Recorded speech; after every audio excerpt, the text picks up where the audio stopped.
Are you having problems with your follower count being frozen on Instagram, even though you know that more people have actually followed you, but it still stays the exact same? Well, then this video is going to be perfect for you, because in this video, I'm going to show you how I was able to fix it myself. So basically what I did myself was that I firstly closed my Instagram app, and instead I went into my settings app on my phone here, as you can see. And then what I did on this page is that I scrolled down in here, and then I firstly clicked where it says general. So I clicked on general, and as you can see, you should now be taken to this page, which is great. So in here I just scrolled down and I clicked on storage, and then I swiped up in here until I can see the search bar up top, as you can see. So I clicked there, then I searched for Instagram in here, and I clicked on Instagram. I then clicked on upload app, and once again I clicked on upload app in here.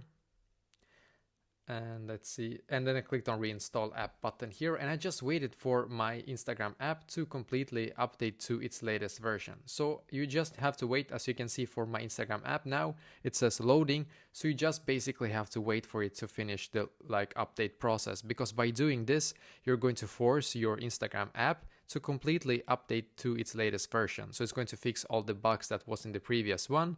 And try this, go back into the app, and hopefully now your Instagram followers are not actually frozen anymore. For me, my follower list wasn't frozen after I did this, so hopefully this will be able to fix it for you as well.